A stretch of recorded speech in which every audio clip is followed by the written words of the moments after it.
So how are you friends, कैसे हो आप लोग। उम्मीद करता हूँ वेल होगे, अच्छे होगे, हेल्दी होगे। ठीक है, तो एज़ हेल्दी होगे उसी की बात आज हम करेंगे, social health and preventive pharmacy. ठीक है, आज का वीडियो बेटा बहुत बहुत इंपॉर्टेंट होने वाला है। अगर आपका ये सब्जेक्ट है तो इसमें से जितने क्वेश्चन मैं बताऊंगा, मोस्ट ऑफ द क्वेश्चन इसमें से फंसेंगे। 100 क्वेश्चन जैसा कि इसमें लिखा है, इसमें से 100 क्वेश्चन में से कम 60-65 क्वेश्चन ऐसे हैं जो ऑलवेज ही आएंगे। ठीक है, नहीं आएंगे तो उससे रिलेटेड आएंगे। ठीक है, तो आज का सेशन काफ़ी इंपॉर्टेंट होने वाला है सबके लिए, सभी स्टूडेंट के लिए। तो होप आप सभी तैयार हो गए। तो वीडियो को स्टार्ट करने से पहले, as always I set in my each videos like Saraswati Gyan Bhandar की एक बड़ी पूरा बात, ज्यों ज्यों खर्चे त्यों त्यों बढ़े, बिन खर्चे घट जात। ठीक है, तो कहते हैं ना कि रुका हुआ पानी और रुका हुआ इंसान, ठहरा हुआ जल और रुका हुआ इंसान दोनों अपनी जगह पे बेकार है। ठीक है, पानी बहता ही रहता है तभी सही रहता है, क्योंकि रुका हुआ पानी सड़ जाता है, बदबू करने लगता है, उसमें कीड़े पड़ने लगते हैं। और रुका हुआ इंसान का भी सेम यही हाल है। तो भाई रुको ना, चलते रहो चलते रहो चलते रहो। ठीक है, मंजिल मिलेगी, देर ही सही, आज नहीं तो कल मंजिल ज़रूर मिलेगी। ठीक है, चलो स्टार्ट करते हैं वीडियो को। 100 क्वेश्चन जैसा कि आपकी स्क्रीन पर दिखा है कि most important 100 MCQs 1 to 5 unit cover in one shot. ठीक है, 500 यूनिट हम इस वीडियो के माध्यम से कवर करेंगे इकट्ठा। ठीक है, थोड़ा वीडियो लंबा बनेगा। मैं इतना आपको जानता हूँ कि अगर ये वीडियो आप 3-4 बार देख के गए तो आपको सारे क्वेश्चन रट जाएंगे, पूरी आपकी social and preventive pharmacy complete हो जाएगी और इसी में से क्वेश्चन आएगा तो आप 100% वहाँ पर अटैम्प्ट करके आओगे, आई एम श्योर। क्योंकि इसमें बेटा बहुत मेहनत लगी है, इसमें पूरा रगड़ा गया है अपने आप को। ठीक है, इसका पूरा निचोड़ मैं आपके साथ लाया हूँ। ठीक है, तो वीडियो को आप देखो, इससे काफ़ी बेनिफिट मिलेगा। एक बार नहीं, 2 बार नहीं, एग्ज़ाम के देने से पहले इस वीडियो को देखो। ठीक है, इसको देखो, इसको कंप्लीट करो और इस सारे क्वेश्चन को MCQ जितने मैं बताऊंगा उसके बुलेट पॉइंट्स बनाते जाना। ठीक है, जैसे मैंने पहला क्वेश्चन बताया, दूसरा क्वेश्चन बताया, तो उसके बुलेट पॉइंट्स बेटा बनाते जाना, जो आखिरी लास्ट टाइम एग्जाम में रिवाइजिंग के लिए काफ़ी इंपॉर्टेंट होंगे। ठीक है, तो ऐसे सब स्टेप फॉलो करो। ठीक है, कॉपी पेन लेके बैठो, एक बोतल पानी की लेके बैठो, क्योंकि सेशन लंबा चलेगा। तो स्टार्ट करते हैं। पहला क्वेश्चन आपकी स्क्रीन पर ये रहा, how many levels of prevention are there. कितने लेवल्स हैं प्रिवेंशन के। तो आई थिंक आप लोग को पता होगा इसका ऑप्शन क्या होगा, ऑप्शन ए होगा या ऑप्शन बी या ऑप्शन सी या ऑप्शन डी। ठीक है, सोच के बताइए फटाफट। ठीक है, तो कितने लेवल हैं प्रिवेंशन के लिए, तो आपको पता होगा। इसमें से आपका राइट आंसर है बेटा आपका ऑप्शन नंबर 3। ठीक है, 3 is correct answer. Primary prevention, secondary prevention, tertiary prevention, और क्या। ठीक है, उसके बाद है dot dot dot dot dot completely eliminating a disease from human population. ठीक है, उसको क्या कहते हैं, eradication means, prevention means, intervention means या कंट्रोल मीन्स। ठीक है, तो इसका क्या होगा, इसका राइट आंसर क्या होगा, इरेडिकेशन मीन्स। ठीक है, eradication means completely eliminating a disease. Completely eliminate मतलब एक डिजीज़ को कंप्लीटली हटा देना फ्रॉम अ ह्यूमन पॉपुलेशन। ठीक है, जैसे कि आपके शहर में कोरोना, आपके शहर इन द सेंस आपके पूरे वर्ल्ड में कोरोना चल रहा है, आपको पता है। ठीक है, तो इरेडिकेशन एक ऐसी प्रोसेस है जिसके थ्रू अगर हम चाहें तो एक समय ऐसा आएगा कि कोरोना एकदम कम्प्लीटली ख़त्म हो जाएगा। तो उस प्रोसेस को क्या कहेंगे बेटा, इरेडिकेशन। तो इसका राइट आंसर यहाँ पर क्या होगा, eradication means completely eliminating disease from a human population. Option A is correct. तो इंपॉर्टेंट है, इसको ऐसे लिखते चलिएगा जैसे मैं बोल रहा हूँ। ठीक है, third question, which of the following factor affect the health. Option is your given. तो आई थिंक इसका राइट आंसर आप लोग को मिल गया होगा। इसका आंसर तीनों होगा, क्योंकि ये तीनों ऐसे फैक्टर हैं जो हेल्थ को इफेक्ट करते हैं। पर्सनल, सोशियो इकोनॉमिक्स और एनवायरमेंटल, तीनों ऐसे फैक्टर हैं जो इसको इफेक्ट करते हैं, किसको, अफेक्ट्स हेल्थ। ठीक है, चलो मैक्रोन्यूट्रिएंट इन्वॉल्व। मैक्रोन्यूट्रिएंट क्या क्या इन्वॉल्व करते हैं, चलो बताओ भैया। ध्यान से क्वेश्चन का ऑप्शन पढ़ो, फिर उसका आंसर अपने मन में रखो, अभी मैं बताता हूँ। ठीक है, तो मैक्रोन्यूट्रिएंट्स क्या क्या इन्वॉल्व करता है, प्रोटीन इन्वॉल्व करता है, कार्बोहाइड्रेट इन्वॉल्व करता है, फैट इन्वॉल्व करता है। ठीक है, तो इसका राइट आंसर क्या होगा, ऑल ऑफ द अबव। ठीक है, फैट, कार्बोहाइड्रेट, प्रोटीन, ये तीनों इन्वॉल्व करता है। कौन, मैक्रो। बेटा मैक्रो याद रखना, मैक्रो, जस्ट अ मिनट, एक वर्ड है ये है मैक्रो, और एक आता है अभी जस्ट आएगा, हो सकता है माइक्रो, MICRO। ठीक है, माइक्रो और मैक्रो। मैक्रो मतलब बड़ा और माइक्रो मतलब एकदम माइक्रॉन साइज। ठीक है, चलो नेक्स्ट क्वेश्चन क्या कह रहा है, deficiency of macro not micro, ठीक है, मैक्रो न्यूट्रिएंट्स इन्वॉल्व डिजीज, ठीक है। तो ketosis, loss of appetite, kwashiorkor kwashiorkor, ठीक है, या ऑल ऑफ द अबव, ठीक है। तो सिंपल सा है, इसमें भी आपका ऑप्शन डी ही होगा, all of the above.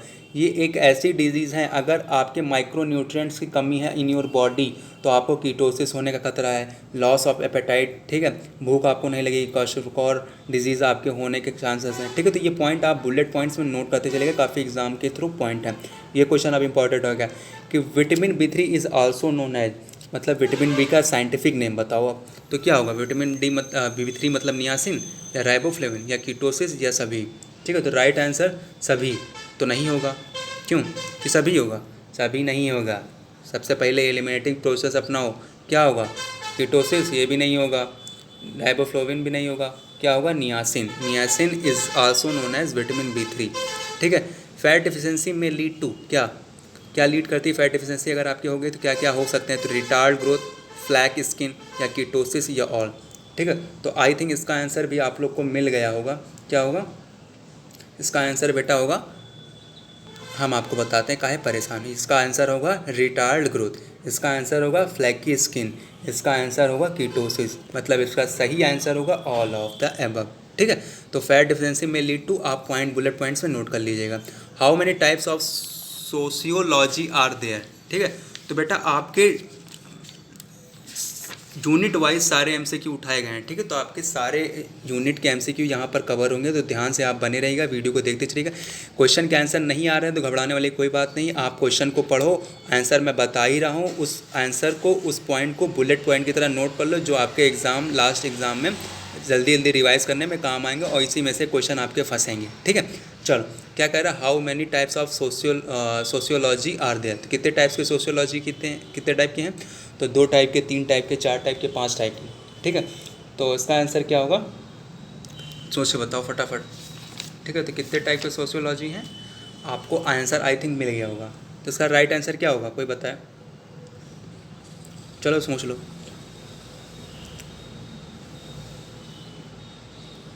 Simple सा है यार, 3 होगा नहीं, 4 होगा नहीं, 5 होगा नहीं, तो बचा क्या, ठीक है, 2 टाइप के। चलो, shortage of privacy can lead to, ठीक है, ठीक है, शॉर्टेज ऑफ प्राइवेसी, ध्यान से क्वेश्चन को पढ़ना, क्या क्या हो सकता है अगर शॉर्टेज ऑफ प्राइवेसी है, तो डिप्रेशन हो सकता है, स्ट्रेस हो सकता है, both A and B. Shortage of privacy का मतलब समझ रहे हो यार, मतलब कोई चीज़ तुम्हारे अंदर बात चल रही है, जो चीज़ गलत है या जो चीज़ तुमको नहीं लग रहा है कि तुम्हारे साथ सही हो रहा है, वो चीज़ तुम किसी के साथ शेयर ना करो, ठीक है, अपने ही अंदर रखो वो बात और अपने ही अंदर घुटते चले जाओ। तो जब ऐसा सीन आएगा ना, तो आपको डिप्रेशन होना तय है, स्ट्रेस होना तय है, तो मतलब both and A and B option सही होना तय है, ठीक है। तो आपको ये ध्यान में रखना है कि शॉर्टेज ऑफ प्राइवेसी किसी चीज़ की नहीं रखनी है। आप मोबाइल में प्राइवेसी लगाते हो तो कॉमन सी चीज़ है, लेकिन आप हर एक चीज़ की तुम प्राइवेसी रखे हो, अरे कोई ऐसा एक फ्रेंड बना लो जिसके साथ तुम हर चीज़ शेयर कर पाओ, नहीं तो ये 2 बीमारी होगी, मुँह उबाओगे, पेपर भी नहीं हो दे पाओगे, ठीक है। चलो 11वां क्वेश्चन क्या कह रहा है, according to the dot dot dot hygiene refer condition and practice that are use to maintain health and prevention the spread of disease, ठीक है। तो क्या होगा इसका आंसर, ध्यान से क्वेश्चन पढ़ो भैया, ध्यान से क्वेश्चन पढ़ोगे तभी आंसर कर पाओगे, ऐसे नहीं कर पाओगे। तो इसका मतलब क्या है, अकॉर्डिंग टू द WHO यार, और कौन एच ओ है, according to the WHO world health organisation, WORLD, ठीक है, HO ऑर्गेनाइजेशन, ठीक है। चलो FDA फूड ड्रग एडमिनिस्ट्रेशन, ठीक है, बाकी हमें नहीं पता ठीक है। चलो 12वां क्वेश्चन क्या कह रहा है, physical health is defined as life free of, ठीक है, किससे फ्री फ्रॉम हो आप, इलनेस से, ठीक है, इंजरी से, स्ट्रेस से, बोथ ए एंड बी, ठीक है। तो सही है यार, फिजिकल हेल्थ मतलब कि आपके कोई बीमारी ना हो, ठीक है, आपके कोई बीमारी ना हो, आपके कहीं चोट ना लगी हो, कहीं इंजरी ना हो, तो मतलब कि आपका both A and B.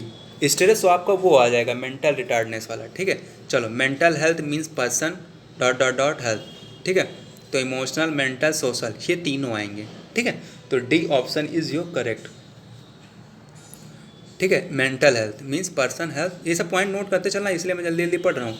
According to the figure ठीक है, फिकर के according cholera is responsible for about dot dot dot fill in the blanks percent of all acute diarrhoea cases in non epidemic areas. ठीक है, ध्यान से question पढ़ना और ऑप्शन देखना। ऑप्शन ए क्या कह रहा है, 5 से 10, ठीक है, परसेंट, 20 से 10%, या 40 से 50%, या 60 से 70%। ठीक है, तो इसका राइट आंसर क्या होगा, ध्यान से क्वेश्चन पढ़ोगे तभी पता चल पाएगा। मैं तुम्हें छोड़ के कहीं न जाऊंगा, माँ तेरे चरणों में ही रह जाऊंगा। हाँ, तो क्या हुआ, गाना सुन रहे थे मेरा। चलो आंसर पे आओ, इसका आंसर क्या होगा भैया, कोई बताए यार, हमें पता ही नहीं है, पढ़े न लिखे चले आते हैं हमसे क्यों बताने। सिंपल सा यार, 5 से 10%। ठीक है, 5 से 10% about all acute diarrhoea cases in non epidemic areas. ठीक है, चलो incubation period of SARS corona virus is कितने दिन में, कितने दिन इंक्यूबेशन पीरियड होता है, 10 से 15, 2 से 7, 1 से 2, 7 से 8। तो इंक्यूबेशन पीरियड आई थिंक आप लोग को पता ही होगा।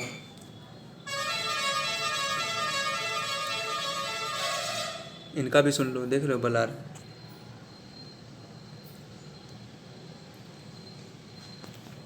राइट आंसर इज 2 से 7।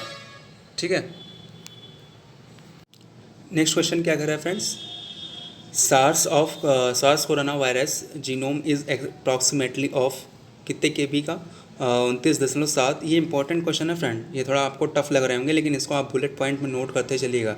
अब यहाँ पर जो सार्स है इसका मतलब क्या है पता है, एस मतलब सीवियर, ठीक है, मैं चलो लिख के देता हूँ, एस मतलब सीवियर, ठीक है, और आर मतलब ए मतलब एक्यूट, ठीक है, आर मतलब रेस्पायरेटरी, ठीक है, और एस मतलब सिंड्रोम, मतलब सीवियर एक्यूट रेस्पायरेटरी सिंड्रोम। ठीक है, इसका फुल फॉर्म यही होता है, of corona virus genome is approximately कितने, 29.7 या 18.4 या 12.7। ठीक है, तो इसका राइट आंसर फ्रेंड आपका क्या होगा, इसका राइट आंसर आपका होगा 29.7। 29.7 I noted here, 29.7 is right answer. ठीक है, इसको आप नोट करते चलिएगा अपनी कॉपी में। Symptoms of upper respiratory infection typically last from dot dot dot कितने डेज, 3 से 14, 20 से 22, या 1 से 10, या 16 से 9। ठीक है, तो इसका राइट आंसर फ्रेंड्स क्या होगा, 3 से 14। 3 से 14 दिन ऐसा डेज होता है जिसमें आपके symptoms of upper respiratory infection typically last. ठीक है, now the question 18, the chikungunya virus. Important question है, इसको ध्यान से आप सुन लीजिएगा और नोट कर लीजिएगा, बस चले तो आप रट लीजिएगा। The chikungunya virus was first isolated during the outbreak in Africa, India, या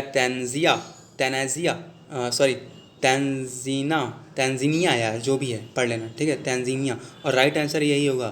ठीक है, ये एक ऐसा देश था तंजीनिया, ठीक है, जो इन 1952 से 1953 फ्रॉम पेशेंट एंड मॉस्किटो। ठीक है, तो इसका राइट आंसर आपका क्या होगा, तंजीनिया। ठीक है, नेक्स्ट, इन इंडिया कितने परसेंट ऑफ प्लाज्मोडियम वाइवेक्स, जो मलेरिया कॉस्टिव एजेंट है, कई कॉस्टिव एजेंट होते हैं, आपको पता होना चाहिए मलेरिया का जो कॉस्टिव एजेंट होता है वो कई होते हैं, लेकिन कौन सा ऐसा इंडिया में है जो सबसे ज़्यादा हुआ था। ठीक है, तो 70%, मतलब 70% यहाँ पर एक पॉइंट था, in India 70% of cases of malaria occur due to plasmodium vivax, मतलब कि एक ऐसा कॉस्टिव एजेंट है प्लाज्मोडियम वाइवेक्स जिसके कारण 70% मलेरिया कॉज हुआ था। यहाँ पर क्या होगा, 70। ठीक है, 70% प्लाज्मोडियम वाइवेक्स के कारण अपने इंडिया में मलेरिया हुआ था। ठीक है, चलो ये ध्यान में रखना। ठीक है, इंडिया रिपोर्टेड HIV और एड्स। HIV मतलब ह्यूमन इम्यूनो वायरस, एड्स मतलब एक्वायर्ड इम्यूनो डेफिशिएंसी वायरस। ठीक है, फुल फॉर्म आपको पता होना चाहिए। एड्स आपका कब सेलिब्रेट किया जाता है, 1 दिसंबर को। ठीक है, केसेस एट बिगिनिंग ऑफ किस ईयर में हुए थे, 1986, 1966, या 1996, या 1976। तो इसका राइट आंसर फ्रेंड क्या होगा, चलिए बताइए। मैंने कुछ फ्यू पॉइंट्स बता दिए जो आपको ऑलवेज रिमेंबर रखने हैं, जैसे कि एड्स डे कब होता है। ठीक है, और HIV का फुल फॉर्म क्या होता है, एड्स का फुल फॉर्म क्या होता है, ये पॉइंट बेसिक है, इसको आपको ध्यान में रखना है ऑलवेज। तो इसका राइट आंसर आई थिंक आप लोग को मिल गया होगा 1886 में, ठीक है। तो ये आपको नोट कर लेना है। In which year national tuberculosis programme, ठीक है, तो NTP कब ऑर्गेनाइज किया गया for tuberculosis control in India was intended, 1986, 1966 या 1976 या 1962, ठीक है। तो इसका भी राइट आंसर मैं बता देता हूँ, आप नोट कर लीजिएगा। 1962 में आपके नेशनल ट्यूबरकुलोसिस प्रोग्राम अरेंज किया गया था, ठीक है। नेक्स्ट क्वेश्चन क्या कह रहा है, the risk of TB among people with diabetic 2 to 3 times higher than among those who without diabetic, ठीक है। तो इसका राइट आंसर फ्रेंड ऑप्शन क्या कह रहा है कि 7 to 8%, ठीक है, 2 to 3 या 4 to 5 या 9 to 10। क्वेश्चन का मतलब समझ रहे हो, the risk of TB among the people with diabetes 2 to 2 time higher, ठीक है, then among those without diabetic, ठीक है। तो आपका इसमें राइट आंसर क्या होगा 2 to 3, ठीक है। राइट आंसर आपका 2 to 3 होगा, ठीक है। तो ये ध्यान में रखिएगा। Children aged dot dot dot years, किस ईयर में are provided with polio drops, मतलब किस ईयर में आपके जो चिल्ड्रेन हैं वो during national and sub national immunisation programme, ठीक है। तो किस ईयर में आपके बच्चों को पोलियो ड्रॉप पिलाई जाती है, तो आप लोग को पता होगा 0 से 5 साल के बच्चों को पोलियो ड्रॉप पिलाई जाती है। अमिताभ बच्चन प्रचार करते हैं ना। चलो, India was declared as a polio free nation, ठीक है, बाय WHO ऑन, किस डेट में इंडिया ने डिक्लेयर किया था। तो इसका राइट आंसर फ्रेंड क्या होगा 27 मार्च, क्या होगा 27 March, option D, option D is correct, ठीक है। ऑप्शन डी मतलब 27 मार्च 2014 में India was declared as a polio free nation, मतलब कि अपना जो इंडिया है वो पोलियो फ्री रहे, ठीक है। और पोलियो फ्री कैसे रहेगा, जब आप पोलियो की वैक्सीन पिलाओगे, और वो कब पिलाई जाती है, बुढ़ापे में, ठीक है। जब हम लोग बुढ़ा जाते हैं या जवानी में, जब पैदाइश होती है हम लोग की, तब पोलियो की वैक्सीन पिलाई जाती है। जैसा कि यहाँ पर मैंने बताया 0 से 5 साल के बच्चों को पोलियो की वैक्सीन पिलाई जाती है।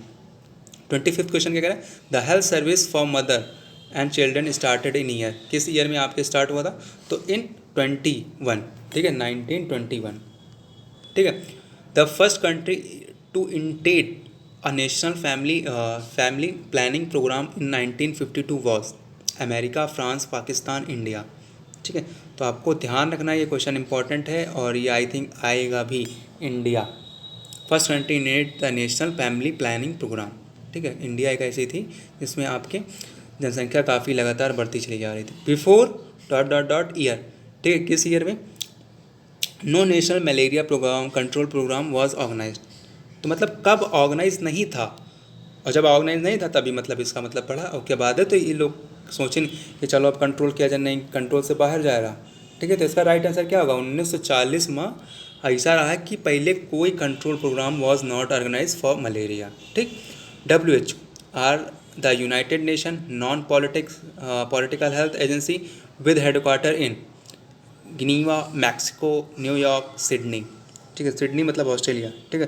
तो इसको आपको याद रखना है, हेडक्वार्टर इसका कहाँ पर है, मैक्सिको में नहीं होगा, न्यूयॉर्क में नहीं होगा, सिडनी में नहीं होगा, कहाँ पे होगा, गिनीवा में, ठीक है। तो option A is correct. WHO introduce the concept of essential medicine in which year, 1997, 1987, 1957 या 1977। क्वेश्चन ध्यान से पढ़िए तब आंसर करिएगा, ठीक है। तो इसका राइट आंसर फ्रेंड्स हम बताए देते हैं, अगर आपको नहीं पता तो कोई बात नहीं, और पता हो तो वेरी गुड, नहीं पता तो आप नोट कर लो, 1977 में हुआ था, ठीक है। चलो, medical service are divided into, ठीक है। तो किस में डिवाइडेड है मेडिकल सर्विस, तो 5, 4, 3, 2, ठीक है। तो आपको पता होना चाहिए मेडिकल सर्विस जो है आपके, वो आपके कितने पार्ट में डिवाइड है बेटा, वो आपके है 3 पार्ट में डिवाइड। तो राइट आंसर इज जो C, medical services are divided into 3 category, ठीक है। उसके बाद क्या कह रहे हैं, in community health centre there are कितने PHC हैं, तो देयर आर 3 to 4 PHC, ठीक है, देयर आर 3 to 4। ये इंपॉर्टेंट क्वेश्चन है, सब नोट करते जाना, ठीक है। वीडियो को अंत तक देखते रहो, अभी तुमको सब क्लियर होगा, कॉन्सेप्ट भी क्लियर होगा और उसके सारे क्वेश्चन भी समझ में आएगा। इन विच ईयर सेंट्रल रूलर्स, जो स्टार्टअप के क्वेश्चन है वो थोड़ा डिफिकल्ट है, बाकी लास्ट में थोड़ा इजी है और समझने वाले भी हैं, ठीक है। बाकी इसीलिए हम थोड़ा नंबर वाला पहले ले रहे हैं ताकि आप लोग का दिमाग थोड़ा खर्च हो, उसके बाद आराम से सारे क्वेश्चन आप लगा लोगे। क्या कह रहे हैं 32वां question, in which year central rural sanitation programme was launched 1986, 1976, 1966 या 1956, ठीक है। तो किस ईयर में आपका ये प्रोग्राम लॉन्च हुआ था, rural sanitation?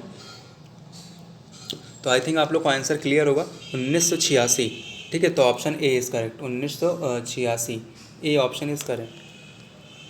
A population of about dot dot dot in plain areas, ठीक है, protected by community health service, 40,000 in plain areas, 30,000 in plain areas, या 20,000 इन प्लेन एरियाज़, या 10,000, ठीक है। तो आपको बताना है, इसका राइट आंसर होगा ना 40,000, ना 20,000, ना 10,000, होगा 30,000, 30,000, ठीक है। यहाँ पर 30 होगा बेटा, ठीक है, 30,000 in plain areas protected by the community health services, ठीक है। अब पॉपुलेशन ऑफ अबाउट, कितने पॉपुलेशन, फिर से आपका नंबर आ गया 20,000 या 10,000 या 30,000 या 40,000 in hilly and tribal areas is protected by the community health services, ठीक है। तो इसका राइट आंसर आप देखिए, तब तक मैं पानी पी लेता हूँ।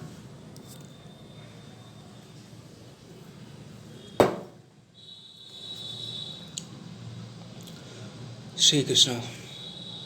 तो फ्रेंड्स क्या कह रहे हैं, इसका राइट आंसर क्या होगा? इसका राइट आंसर बेटा होगा 20,000, ठीक है। 20,000, about 20,000 in hilly and tribal areas is protected by the community health services, ठीक है। अब बताओ, ये इंपॉर्टेंट क्वेश्चन है, हेल्थ क्या है?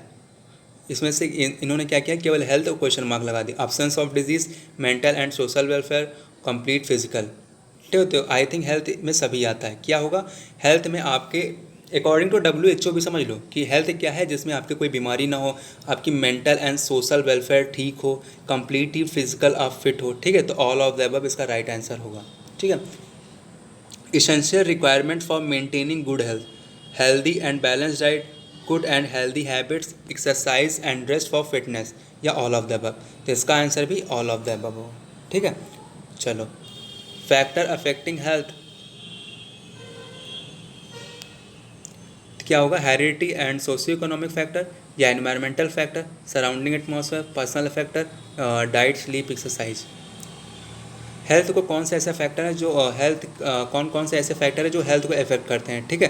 तो heredity and socio economic factor भी अफेक्ट करेगा, ठीक है। एनवायरमेंटल फैक्टर लाइक आपका सराउंडिंग एटमॉस्फेयर भी अफेक्ट करेगा, personal factor like diet, sleeping, exercise भी अफेक्ट करेगा, मतलब ऑल ऑफ द करेक्ट, ठीक है। तो ऐसे आप नोट कर लीजिएगा बुलेट पॉइंट में। इरेडिकेशन क्या है, फिर से एक क्वेश्चन आ गया, ठीक है, इंपॉर्टेंट है। तो controlling disease during its development stage and taking action during in incident, या B prevention and having safety measure to stop it spread, या C completely elimination of a disease from human population, या all of the above. तो उसका right answer मैं friend बता दूं, option A, not all of the above, all of the above नहीं हुआ, option A क्या कह रहा है, controlling disease during its development stage, मतलब कि आपके जैसे मलेरिया है, तो मलेरिया का अगर पता लग गया कि सिम्टम्स आने लगे तो उसको कंट्रोल कर लिया जाए, taking action during an incident, ठीक है। तो उसको कंट्रोल कर लेना वो आपके किस में आता है, इरेडिकेशन में। The term sick may be, अब सिक को कैसे डिफाइन किया गया, define as the person who is physically और मेंटली इल, ठीक है। तो इसमें पूछा है कि करेक्ट है ये बात कि गलत, ये बात आपकी करेक्ट है या गलत। तो क्या करें, द टर्म सिक, सिक मतलब बीमार होना, may be define as person who is physically और मेंटली इल, मतलब फिजिकलो बीमार है बेचारा और मेंटली वो बीमार है, ठीक है। तो ये करेक्ट है, सही कह रहे हैं, ठीक है। सिक इसी दो के अंतर आता है, फिजिकली और मेंटली इल होता है, वो कहलाता है sick. Mental health means, mental health मतलब क्या होगा, 40वां क्वेश्चन पे आ गए हम लोग, ठीक है। कितने मिनट हो गए, 23 मिनट हो गए, बहुत सही है, ठीक है। मेंटल हेल्थ क्या कह रहा है बेटा, मेंटल हेल्थ मतलब good mental health is developed by thinking positively, ठीक है, सही कह रहे हो। Expressing your self is healthy way, ये भी सही कह रहे हो। Thinking and expressing your feeling and thoughts, ये भी सही करो, सही है, all of the above is correct, ठीक है। Option D is correct. तो ये सब नोट कर लेना, मेंटल हेल्थ मीन्स गुड ब्ला ब्ला ब्ला, ये सब नोट कर लेना, ठीक है। चलो, ways to protect yourself from cancer except, ठीक है। कैंसर मतलब जानते हो डिज़ायरेबल ग्रोथ ऑफ सेल्स, ठीक है। मतलब इसमें आपके क्या होता है, सेल्स जो होती हैं वो बाइनरी फिजन में ग्रोथ होने गोल लेती है। जैसे एक सेल ग्रोथ किस 2 सेल में हो गई, ठीक है, 2 सेल किस में हो गई, 4 में, ठीक है। ये सेल का इम्प्रॉपर ग्रोथ ऑफ सेल मतलब uncontrolled growth of cell is come under the cancer, जो कि यूजलेस है। तो इसमें क्या कह रहा है कि कैसे आप प्रोटेक्ट हो सकते हो कैंसर से। तो ऑप्शन क्या कह रहा है, substance containing antioxidant and vitamin, ठीक है सही है ये भी, vitamin C, vitamin E, retinol, ठीक है ये हाँ सही कह रहे हो, वेरी गुड, ठीक है। चलो ऑप्शन ए तो सही है। इसमें से पूछ क्या रहा है, एक्सेप्ट, कौन सा गलत है इसमें से, ठीक है। Ways to protect yourself from cancer except, तो ये तो सही है। Intake fruit rich fibre content vegetable, ये भी सही है, सही कह रहा है। Chewing tobacco and suck cigarette, का भैया का बात करो, तम्बाकू पंछी छाप खाए से और सिगरेट कैप्टन पिए से तुम्हारा कैंसर प्रोटेक्ट हुई, क्यों बीमार हुई जी हो, ठीक है। तो आपका राइट आंसर इसमें राइट ऑप्शन आपका सी होगा, जो कि 61 मतलब गलत है। ओस्टियोप्रोसिस क्या है, तो ओस्टियोप्रोसिस में आपको सिंपल से डिफाइन कर देता हूँ। चलो, जैसे मान लो आपकी ये एक बोन है, ठीक है, आपकी पास ये एक बोन है, ठीक है। इस बोन में आपके छोटे छोटे छोटे छोटे वर्ड कीड़े लग गए, ठीक है। मान लो आपकी ये लकड़ी है, चलो बोन अभी हटा दो, मान लो ये लकड़ी है और इसमें आपके छोटे छोटे घुन लग गए, कहता है ना घुन लगना है लकड़ी में। तो घुन क्या करते हैं, हड्डियों को कमज़ोर कर देते हैं, खोखला कर देते हैं, ठीक है। सेम लाइक ओस्टियोपोरोसिस एक ऐसी डिजीज़ है जो हड्डियों को खोखला कर देती है, ठीक है। हड्डियाँ हमारी खोखली हो जाती हैं। ज़्यादातर ये केसेस महिलाओं में पाए जाते हैं, क्यों, क्योंकि डिफिशियंसी ऑफ कैल्शियम, ठीक है। तो क्या कह रहा है, ओस्टियोप्रोसिस क्या है, मोस्टली ऑब्जर्व इन एल्डर्स, मतलब बड़े लोगों में ज़्यादातर पाया जाता है, सही है। Intake of excess amount of alcohol and smoking habit, ये भी सही है। Cause by intake of poor diet poor in calcium, ठीक है, मतलब कि एक ऐसी डाइट ले रहे हो जिसमें आपकी कैल्शियम है ही नहीं, ठीक है, पुअर डाइट ले रहे हो। तो ये सारे ऐसे फैक्टर हैं जो ओस्टियोप्रोसिस कॉज करते हैं, ठीक है। ओस्टियोप्रोसिस क्या होता है मैंने आपको बता दिया, ठीक है। फैट सॉल्युबल विटामिन क्या होते हैं, तो आपको सिंपल सा पता है, आपको ध्यान रखना है फैट सॉल्युबल विटामिन कौन कौन से होते हैं। एडेक आपको याद रखना है, क्या याद रखना है, एडेक, ये आपको ध्यान में रखना है बेटा, एडेक, एडेक तो ई के विटामिन, ठीक है, डी ए, ठीक है। एक्सेप्ट पूछ रहा, अब ये भी देख लो, fat soluble vitamin are, except तो कौन सा नहीं है, सी, एडेक में कहीं सी आ रहा है, ए डी ई के, इसमें सी तो आया नहीं, तो C is correct option of this question. Vitamin C को आप जान लो, इसको बोलते हैं, अभी बताएंगे क्या बोलते हैं, ठीक है। साइंटिफिक नेम ऑफ, ये देखो आ गया, ठीक है। चलो अब बताओ, scientific name of vitamin B1, vitamin B2, vitamin B3, vitamin B4, arrange in correct orders, ठीक है। अब इस क्वेश्चन को ध्यान से पढ़ो, तुम्हें समझ में आएगा कि साइंटिफिक नेम विटामिन बी को क्या कहते हैं, B2 को क्या कहते हैं, और इसका जो ऑर्डर दिया है ऑप्शन में उसको सही ऑप्शन ऑर्डर ढूंढो। तब तक हम एक कप चाय पी लेते हैं, ठीक है, तब तक ध्यान से पढ़ो। शटाटवीगलज्जलप्रवाहपावितस्थले गलेवलम्बलम्बिताम्बुजङ्गतुङ्गमालिकां डमड्डमड्डमन्निनाडनाडवड्डवर्वयं चकार चण्डताण्डवं तनोतनः शिव शिवम्।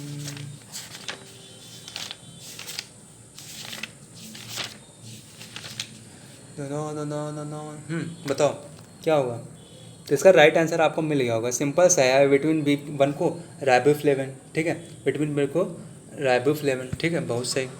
जो ए ऑप्शन लगाया है वो सबसे बड़ा बेवकूफ़, ठीक है, उसका पेपर में कुछ नहीं हो सकता, उसको पढ़ना पड़ेगा। और ऑप्शन बी क्या कह रहा है, विटामिन ए को थाइमिन कहते हैं, बिल्कुल सही, ठीक है। विटामिन B2 को कहते हैं राइबोफ्लेविन, बिल्कुल सही।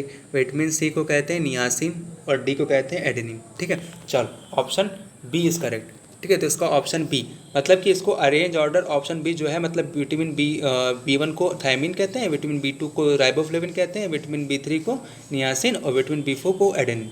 ये नोट कर लेना, साइंटिफिक नेम इंपॉर्टेंट है, पूछ लेगा, इसलिए मैंने थोड़ा इकट्ठे दे दिया, ठीक है। साइंटिफिक नेम अब आगे बताओ, vitamin B5, vitamin B6, vitamin B7, B9, ठीक है। तो इसके ऑर्डर सही बताओ। जटाटवीगलज्जलप्रवाहपावितस्थले गलेवलम, हाँ बताओ भैया, ठीक है, हम बता देते, चलो टाइम ना वेस्ट करें, ठीक है। तो इसका राइट आंसर ऑप्शन सी होगा, फैंथोटिक एसिड, पायरिडॉक्सिन, बायोटिन और फोलेट, ठीक है। तो ये आपका राइट आंसर, इसको आप ध्यान से नोट कर लीजिएगा क्वेश्चन, ठीक है, ये इंपॉर्टेंट है। सॉरी कहाँ गया,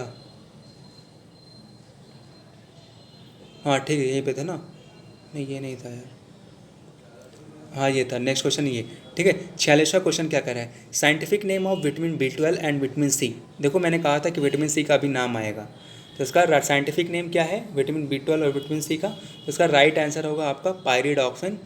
नहीं, गलत। थायमिन कार्बोनाइट, गलत, नन, तो होगा ही नहीं। पहला ऑप्शन है इसका right. Cyanocobalamin is also known as vitamin B12, ascorbic acid is also known as vitamin C. तो ये सब इंपॉर्टेंट है बेटा, ध्यान में रखिएगा। अब ये इंपॉर्टेंट और आ गया है, बेरी बेरी रोग किसकी कमी की वजह से होता है, तो आपको ध्यान में रखना होगा थाइमीन की कमी से। और थाइमीन क्या है, विटामिन B1, विटामिन B1। अब देखो ये हम लोग को बेवकूफ़ बनाए हैं, यहाँ पर विटामिन B2 दे दिए, वहाँ पर विटामिन B3 दे दिए, मतलब और यहाँ पर क्या दे दिए, इसका साइंटिफिक नाम दे दिए, ताकि हम लोग हो जाए कंफ्यूज और लगा दे विटामिन B2 या B3। ठीक है। अब पूछ क्या रहे हैं, कौन से विटामिन की वजह से होगा, तो विटामिन ये भी है, आपको याद रखना है, विटामिन ये भी है। कौन सा विटामिन है, विटामिन B1। लेकिन आप तभी पता लगा पाओगे जब आपको याद होगा इसका साइंटिफिक नेम, तभी आप इसका राइट आंसर कन्फर्म कर पाओगे। 48वां क्वेश्चन क्या करें, चूज़ करेक्ट ऑर्डर। ठीक है, तो अब इसका करेक्ट ऑर्डर क्या करो, ADEK, ये सारे क्या हैं, ध्यान में रखना, मैं फिर से बताता हूँ, ये आपके सारे फैट सॉल्युबल विटामिन है, फैट सॉल्युबल। ठीक है, लाइपोफिलिक सॉल्युबिलिटी है इनकी। ठीक है, तो इसका साइंटिफिक नेम क्या है, इसका करेक्ट ऑर्डर सही करो। चलो देखो इसमें क्या कर रहा है, विटामिन ए की डिफिशिएंसी से क्या हो सकता है, सॉरी मैंने गलत बोला, विटामिन ए की डिफिशिएंसी से क्या हो सकता है, विटामिन डी की डिफिशिएंसी से क्या हो सकता है, विटामिन ई की, मतलब ये जो फैट सॉल्युबल विटामिन है इनकी कमी से क्या हो सकता है। तो ये सारे इंपॉर्टेंट डिफिशिएंसीज लिखी हैं, इंपॉर्टेंट हैं, ठीक है, जो फेमस हैं। ठीक है, तो उसको आपको ध्यान में रखना है। तो कौन कौन सा है, विटामिन ए की कमी से आपका होता है नाइट ब्लाइंडनेस। ठीक है, तो जहाँ पर नाइट ब्लाइंडनेस देखो सबसे पहले, तो वही आंसर आपका सही हो जाएगा। ठीक है, तो विटामिन ए की कमी से आपका नाइट ब्लाइंडनेस हो गया। ठीक है, डी की कमी से रिकेट्स हो गया, ई की कमी से नर्व डैमेज हो जाती है, के की कमी से ब्लड इन यूरिन हो जाता है। ठीक है, तो ये आपको ध्यान में रखना है। Scurvy, dental problem, swollen joint, fatigue, skin discolouration can cause due to deficiency of. ठीक है, अब बताओ, ध्यान से पढ़ो भैया, ध्यान से पढ़ो भैया, और क्वेश्चन का आंसर करो, क्वेश्चन का आंसर करो, क्वेश्चन का आंसर करो। हाँ तो भाई लोग, क्या होगा इसका आंसर, कोई बता दे। एस्कॉर्बिक एसिड यार, काहे कंफ्यूज हो रहे हो, कहाँ से सांस ले कहाँ से छोड़ें, विटामिन सी। ठीक है, क्या है, विटामिन सी, एस्कॉर्बिक एसिड बोले टू विटामिन सी, और इसकी कमी से आपके ये रोग हो सकते हैं। नोट कर लो अपनी कपिया में भैया, काव करबो तुहार पेपर में काव हुए भगवान है मालिक भाई। 50वां क्वेश्चन और इसके बाद 50 और, तो इसलिए आराम से बने रहो। ठीक है, चलो, choose correct one about sociology. Systemic study of social activities, societies, study of human groups and social behavior on social relationship, study of social relationships, social activities, social structure, behavior of human groups। ठीक है, sociology आपकी सभी में आ जाती है, all are correct. ये important question, इसको आप नोट डाउन कर लीजिएगा। Objective of rural sanitisation are. ठीक है, तो क्या होता है रूरल सैनिटेशन का ऑब्जेक्टिव, क्या होता है मेन, क्या क्या इसमें अंतर्गत होता है, क्या कहते हैं, improve rural women qualities of life. दूसरा क्या कह रहा है, enhancement of general quality of life rural areas, ये भी सही है। Motivated community and panchayat raj institution through awareness creation and health education to promote sustainable sanitation facilities. ठीक है, तो ये सारे ऑब्जेक्टिव मैंने नोट डाउन कर दिए हैं, उसका राइट आंसर ऑल होगा, और इसको नोट डाउन करके आप लोग एग्ज़ाम के थ्रू पढ़ के जाइएगा। ये इंपॉर्टेंट क्वेश्चन है, इसमें से कुछ भी फंस सकता है। WHO का काम क्या होता है, for technical cooperation to be promoted, helping government to be student health care services, study on prevention and control epidemic and other disease should be stimulated and promoted to establish and stimulate the international standard for biological pharmaceutical and diagnostic procedure, या ये सभी। ठीक है, तो simple सा बता देते हैं, आप सारे बुलेट पॉइंट की तरह नोट कर लेना, इसका सारा काम होता है WHO का, इसीलिए मैंने इकट्ठा नोट कर लिया है। ठीक है, तो function of WHO, it's very important, take a screenshot and make your notes on a bullet point. Objective of mother and child health programme, क्या होगा इसका ऑब्जेक्टिव, ध्यान से पढ़ो। ठीक है, तो इसका भी आंसर मैं बता देता हूँ, इसका भी आंसर आपका पढ़ लेते हैं पहले। टू रिड्यूस पैटर्न बर्थ, ये भी सही है, to reduce foetal and infant death, इसको रिड्यूस करना। ठीक है, to educate the mother to improve the health of her and her children, ये भी सही है। To give useful knowledge to during pregnancy, ये भी सही है। To provide skill assistance at the time of birth of a child, ये भी सही है। या ऑल ऑफ द अबव, ये तो एकदम ही सही है। ठीक है, तो ये सब नोट कर लेना, ये इंपॉर्टेंट क्वेश्चन आ सकते हैं। चलो ये देखो, ये क्वेश्चन 54वां है, लेकिन इसमें मैंने क्वेश्चन नहीं बनाया, इसमें मैंने पूरा उठा के ही दे दी। इसको मैं समझाए देता हूँ आपको। ठीक है, ये मैं पहले ले लेता हूँ, इसको मैं समझाए देता हूँ आपको। इसमें से क्वेश्चन आएंगे, इसमें से क्वेश्चन आएगा कि बर्थ 15 से जब बच्चे का जन्म होता है तो उसको कौन कौन सी वैक्सीन लगती है। सबसे पहली वैक्सीन कौन सी दी जाती है? BGC। OP मतलब oral polio vaccine 0 dose, hepatitis B1। ठीक है, 15 देश में। फिर 6 से 8 वीक का क्या होता है? ओरल पोलियो वैक्सीन दी जाती है। फिर डिप्थीरिया की वैक्सीन दी जाती है। फिर हेपेटाइटिस B की वैक्सीन दी जाती है। फिर जब लड़का 10 से 12 वीक का होता है तो उसको ओरल पोलियो वैक्सीन और प्लस डिप्थीरिया वैक्सीन दी जाती है। जब 14 वीक का हो जाता है तो उसको ओरल पोलियो वैक्सीन 2 और डिप्थीरिया वैक्सीन 3 दी जाती है। जब 6 महीने का हो जाता है तो उसको हेपेटाइटिस B6 की वैक्सीन लगती है। जब 9 मंथ हो जाता है तो उसको मीज़ल्स की वैक्सीन लगती है। इंपॉर्टेंट क्वेश्चन है, जब 9 महीने का बच्चा होता है तब उसको मीज़ल्स की वो वैक्सीन लगती है। जब 18 से 15 महीने का हो जाता है तो उसको first booster oral polio vaccine या DPT लगती है। 4 से 6 साल के बच्चे को DT वैक्सीन लगती है। 10 साल के टिटनेस टॉक्साइड, 16 साल के टिटनेस टॉक्साइड। ठीक है, तो ये आपको स्क्रीनशॉट ले लेना, याद रखना। Polio should be given every child in, already ये क्वेश्चन आ चुका था, फिर से रिपीट हो गया। चलो मैं बता देता हूँ, 0 से 5 साल। In government of India launched, ठीक है, national leprosy invented programme introduce, ठीक है, मल्टीपल ड्रग थेरेपी। तो इसका राइट आंसर फ्रेंड क्या होगा? 1983। ये आपको नोट कर लेना। टीबी क्या है? TB when people who have active TB in their lungs cough spit talk or sneeze. ठीक है, affected mainly lungs spread through air cause mycobacterium tuberculosis. ठीक है, तो टीबी क्या है? एक वायरस है या बैक्टीरिया का लो साली। ठीक है, तो देखो वायरस हो चाहे बैक्टीरिया हो, ये एयर के थ्रू स्प्रेड होते हैं और फैल सकते हैं। लाइक अगर कोविड का देखा जाए तो सिंपल सा ही टीबी क्या है, रोल है। क्या होता है? कफिंग होती है, स्प्लिट अगर करते हो तो चांसेस रहते हैं कि कोरोना फैल जाए। टाक बिना मास्क कर रहे हो तो चांसेस हैं कि आपके कोरोना या टीबी इन्फेक्शन हो जाए। जब छींक देते हो तो पता चला आप छूक दिए तो जितनी आपकी बैक्टीरियन इन्फेक्शन निकले सब बाहर निकला, वही मैं इनहेल कर लिया एज ए ग्लोबल फॉर्म में। तो मैंने इनहेल कर दिया तो मेरे अंदर भी वायरस चला गया, तो मुझे टीबी होने के चांसेस हैं। अफेक्ट मेनली लंग्स, टीबी आपके मेनली लंग्स को अफेक्ट करता है। टीबी कई प्रकार के होते हैं लेकिन टीबी ज़्यादातर लंग्स को ही इफेक्ट करता है। स्प्रेड थ्रू एयर, ये भी सही है। कॉज बाय माइक्रोबैक्टीरियम ट्यूबरकुलोसिस, ये इंपॉर्टेंट है, इसको आप नोट कर लेना। ठीक है, ऑल ऑप्शन इस करें। Important programme for NACO, the national AIDS बोले तो acquired deficiency syndrome control organisation are blood safety programme, condom programme. ठीक है, यूज मैनिफोर्स, मजाक के लिए लिख दिया। ठीक है, चलो समझदार हो, बाकी हटाओ। ठीक है, information education communication and social mobilization the target intervention. ठीक है, यहाँ पर हमें मैनफोर्स का प्रचार करने से कोई मतलब नहीं है, लेकिन ऐसा थोड़ा बच्चे बोर हो जाएंगे इसलिए मैं थोड़ा मज़ाक लेने के लिए कंडोम का नाम ही लिख देते हैं। ठीक है, तो कैसे कैसे क्या इंपॉर्टेंट प्रोग्राम ऑर्गेनाइज किए गए, तो ये सभी आपके होंगे, ऑल आर करेक्ट। ठीक है, चलो वैसे कंडोम काफ़ी हेल्पफुल होते हैं to prevent this kind of disease which is life threatening. ठीक है, एड्स है आपका, HIV है। ठीक है, ये सब वायरस लाइफ थ्रेटनिंग होते हैं, तो condom are very useful and preventable from this kind of things. तो don't laugh, take it seriously. हो गया, चलो थेरेपी ऑफ एल्कोहलिज्म, इसकी थेरेपी क्या है? तो इसके लिए आपको एल्कोहलिज्म मतलब समझते हैं, ऐसे लोग जो शराबी होते हैं, जिनको शराब की लत लग जाती है, तो उनको लत छुड़वाने के लिए आपको क्या करना पड़ता है? ये ड्रग की कैटेगरी है, तो इसमें कौन से ऐसे ड्रग है जो एल्कोहलिज्म की थेरेपी।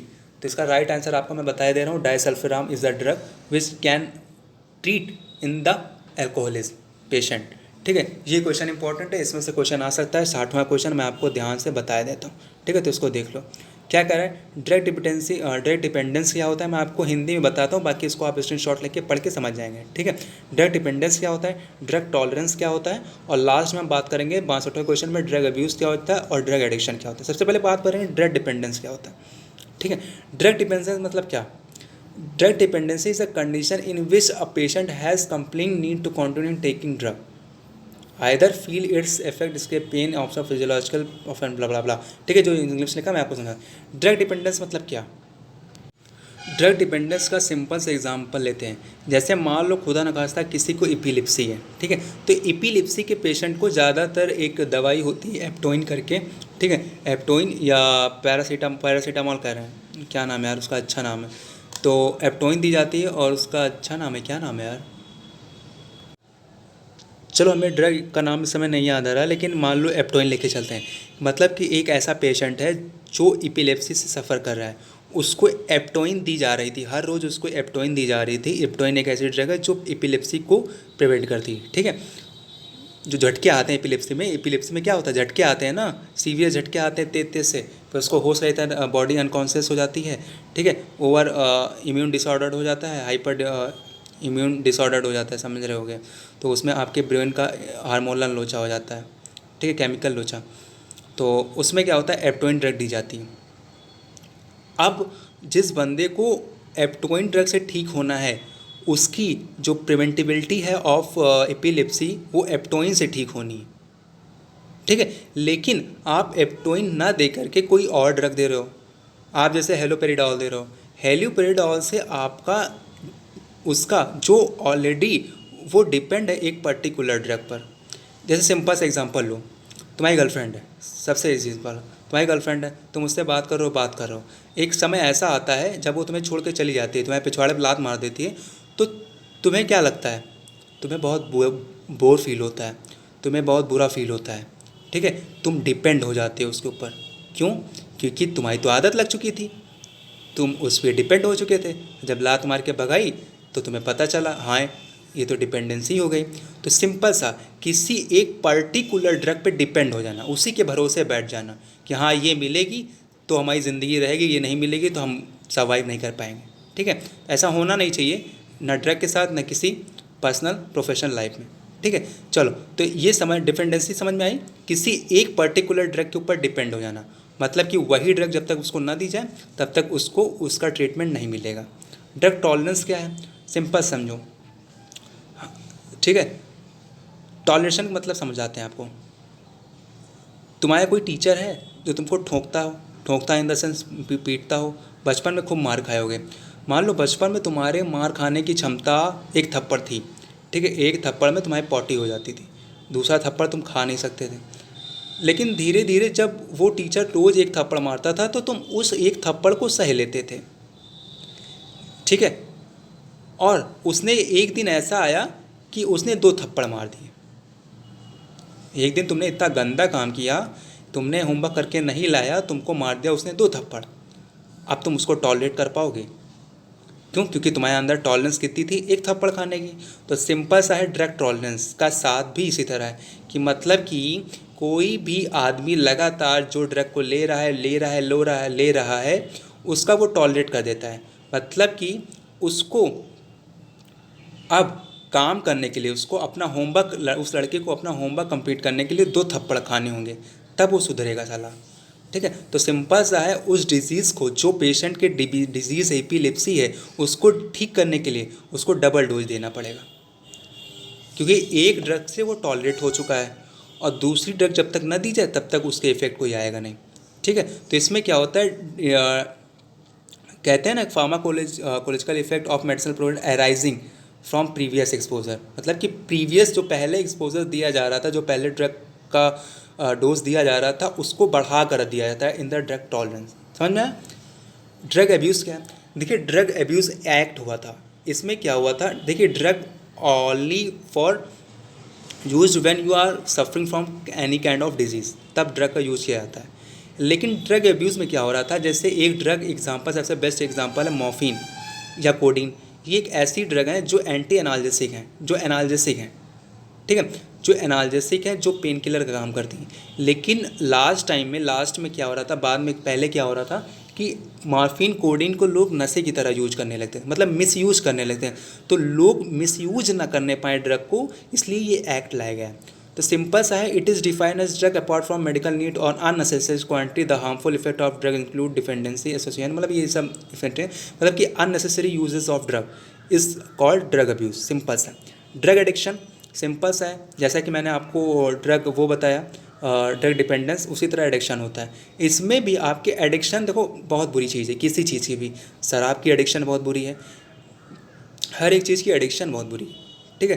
तो it is a condition chronic intoxication that cause excessive drug use at its attribute include N intense use of compulsion proceed acquired. ये आप पढ़ लीजिएगा, आप इसमें शॉर्ट ले लीजिएगा, ये आपके लिए काफ़ी इंपॉर्टेंट है, ठीक है। तो ये आपको क्लियर हो गया होगा, काफ़ी टाइम भी हो गया। चलो 63वां क्वेश्चन क्या कह रहा है, non insulin depending diabetes mellitus or type 2 diabetes, ठीक है। आपको पता होना चाहिए आपके डायबिटीज़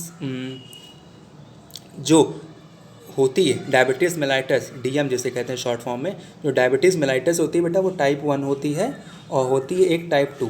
जो टाइप 1 होती है वो इंसुलिन डिपेंडेंट होती है, ठीक है, अभी वो आपको पढ़ोगे। और टाइप 2 जो होती है वो non insulin dependent diabetes mellitus, ठीक है। तो ये आपको ध्यान रखना। तो इसका राइट आंसर क्या होगा, option A. Diabetes mellitus occur due to genetic defect of auto immunity, pancreatic disorder, destructions of all beta cells. Simple सा यार, बीटा सेल से आपकी pancreatic isolates of Langer cell से आपके इंसुलिन निकलता है, पैनक्रियाटिक डिसऑर्डर हो जाएगा तो आपके इंसुलिन सिक्रेशन बंद हो जाएगा। जेनेटिक डिफेक्ट इम्यूनिटी भी also responsible for causing diabetes mellitus, all of the are given correct. इसमें आपका कौन सा ऑप्शन सही होगा, all are the given correct. Hypoglycemia occur due to genetic defect और ऑटो इम्यूनिटी, या पैनक्रियाटिक डिसऑर्डर, या डिस्ट्रक्शंस ऑफ बीटा सेल, या all of the given. Simple सा हाइपरग्लाइसीमिया मतलब increase the blood glucose level in the blood, ठीक है, increase the blood glucose level in blood, ठीक है। तो genetic defect auto immunity pancreatic disorder destruction मतलब ये सेम है, ठीक है। Insulin is a hormone that regulate the metabolism of glucose and fat and amino acid। तो ऑप्शन ए इज करेक्ट, ठीक है। और क्या कर रहा है, नहीं और नहीं सही होगा, ठीक है, और नहीं सही होगा, ए इज करेक्ट। इंसुलिन क्या है, एक हार्मोन है दैट मेटाबॉलिज्म ऑफ ग्लूकोज, जो ग्लूकोज का मेटाबोलाइट करता है, फैट एंड अमीनो एसिड, ठीक है।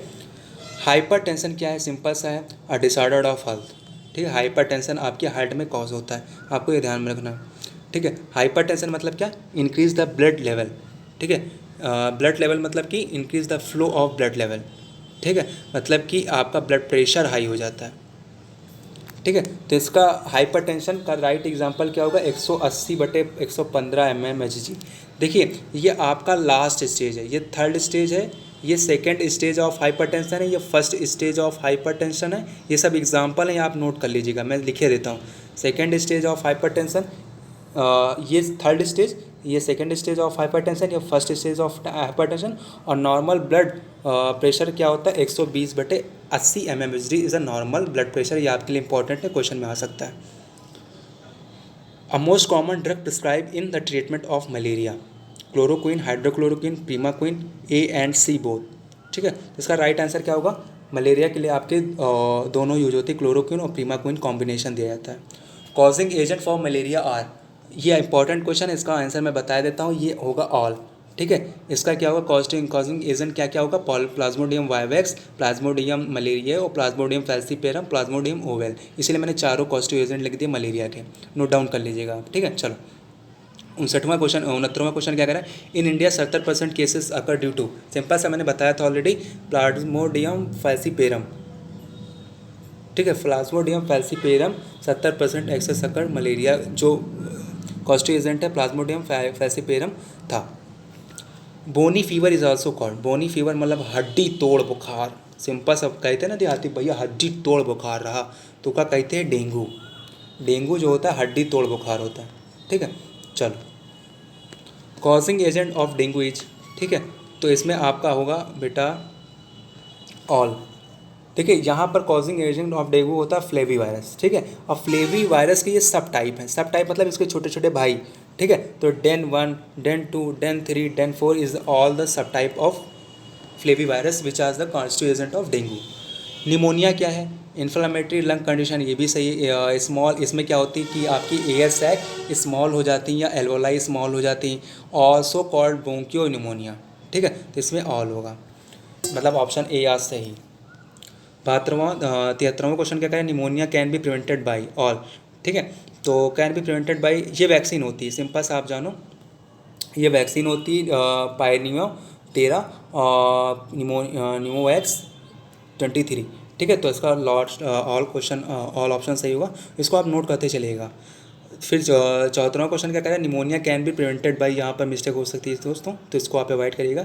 किसके द्वारा प्रिवेंट किया जा सकता है? तो cover your cough and sneeze and dispose immediately, ठीक है, मतलब कि आप जब छींको या खांसो तो आपका जो कफ निकले उसको आप कवर करो हैंकी से या आप किसी टिश्यू पेपर से, उसको बाद जो उसमें निकला हो मटेरियल उसको थ्रू आउट कर दो तुरंत। सी क्या कह रहा है? Wash your hand daily basis, ठीक है, सैनिटाइज करो या वॉश करो। स्मोकिंग ना करो अगर आपको निमोनिया है, क्योंकि ऑलरेडी ये लंग से रिलेटेड डिजीज़ है, ठीक है, यहाँ पर ये देखो लिखा है एयर सैक आपकी स्मॉल हो जाती है, ठीक है, तो स्मोकिंग नहीं करना है। Maintain a balance life style for boosting immunity, immunity को आपको बूस्ट करना है, मतलब all option is correct. Elephantiasis मतलब हाथी रोग किसे कहते हैं? Is a type of disease, ठीक है, तो बर्ड फ्लू ना, फ्लू ना, फाइलरिसिस यस। फाइलरिसिस आपका क्या है? एलिफेंटाइटिस, मतलब जिसमें आपके कहते हैं ना हाथी पाँव, मतलब जैसे आपकी नॉर्मल लेग है, ठीक है, ये आपके नॉर्मल लेग है, अब लेकिन अब आपका पैर इतना बड़ा सूज जाए, ठीक है, सूज जाए, मतलब इसमें सब लिम्फेटिक फ्लूइड्स डिपॉजिट हो जाए, जो हाथी पाँव को रोग कहते हैं, ठीक है, तो उसको क्या कहते हैं? फेलरेसिस बोले तो elephantiasis is the disease a type of filariasis. Bird flu क्या होता है? ये आपका इन्फ्लुएंजा वायरस होता है, ठीक है, चलो अभी आगे पता चलेगा। Elephantiasis filariasis is cause due to biting a monkey not flu not, ठीक है, इसका कॉस्टिव एजेंट बेटा होता है वोशीरिया ब्रैंकॉफ्टी, ठीक है, इसको आप नोट डाउन कर लीजिए। Causative agent of elephantiasis is a Wuchereria bancrofti. Next question क्या कर रहा है? ब्रिजिया मिलिया बुर्जिया टोमोज या Wuchereria bancrofti are caused by filariasis, ये सारे, ये आपको नोट डाउन कर लेना, ये सारे कॉस्टिव एजेंट है आपके फेलरेसिस से, ठीक है। चलो, वाया मॉस्किटोज, ठीक है, via mosquito bites lymphatic filariasis is transfer, ठीक है, सही कह रहा है, ठीक है, मतलब कि जो आपका फेलरेसिस होता है वो मॉस्किटो के काटने से ही होता है, तो ये ट्रू है। Chikungunya is an illness cases by virus accord chikungunya family trichonema, ठीक है, तो ये आपको याद रखना है, ये इंपॉर्टेंट क्वेश्चन है, इसका कॉस्टिव एजेंट आपको याद रखना है। Two from mosquitoes, two form of mosquito transmit the virus among the individual A and B, क्या होगा? एसिडीज एलोबोपिक्टस, एसिडीज इजिप्टी, ठीक है, या ए एंड बी, आपको सिंपल से पता होना चाहिए, ये दोनों होते हैं, ठीक है, ये आप नोट डाउन कर लेना। Two form of mosquito transmit the virus among the individual, कौन सा वायरस? एक मिनट, ठीक है, एक मिनट, ठीक है, कौन सा virus? Mosquito transmit the virus among the, कौन सा वायरस? यही चिकनगुनिया वायरस, ठीक है, तो ध्यान में रखना है। Chikungunya can be prevented by using mosquito net wearing bite proof, ये आपको ऑप्शन मैं बताया दे रहा हूँ, इसका option all of the above होगा, जो कि लिखा नहीं गया है, ठीक है, ऑल ऑफ द अबव, ये आप नोट कर लीजिएगा किसके किसके द्वारा प्रिवेंशन किया जा सकता है चिकनगुनिया का, सारे इंपॉर्टेंट पॉइंट्स है और कॉमन से पॉइंट है। 42वां क्वेश्चन क्या कर रहा है? Flu also known as influenza virus, ठीक है, ये आपको इंपॉर्टेंट है, ये जीपैट में भी क्वेश्चन आ चुका है। Flu is also called as influenza virus. Full name of SARS already मैंने बता दिया है। सीवियर एक्यूट रेस्पिरेटरी सिंड्रोम कहाँ गया है? सिंड्रोम हेरो, ठीक है, severe acute respiratory syndrome is the right answer of this question, ठीक है। 83वां क्वेश्चन, चलो 84 क्वेश्चन क्या कर रहा है? SARS severe acute syndrome, severe acute क्या है यार? Respiratory syndrome is caused by bacterias insects mosquito corona virus, simple सा कोरोना वायरस के थ्रू आपके ये कॉज होता है। सार्स मतलब सीवियर एक्यूट रेस्पिरेटरी सिंड्रोम क्या है? Is a single standard RNA belonging to the family envelop corona virus is stream acute respiratory syndrome cause corona virus, ठीक है, तो ये आपका सही है। तो ये आपको डेफिनेशन याद होनी चाहिए, ये आपके लिए इंपॉर्टेंट है, इसमें से कोई भी क्वेश्चन पूछ सकते हैं, इसलिए मैंने इसको ट्रिफॉस में बना दिया। Most common medicine used in the treatment of cholera, ठीक है, तो इसका आंसर पढ़ो, कौन कौन सी मेडिसिन आपके कॉलरा में यूज होती है। तब तक मैं पानी पी लेता हूँ, मेरे प्यास लग गई बोलते बोलते।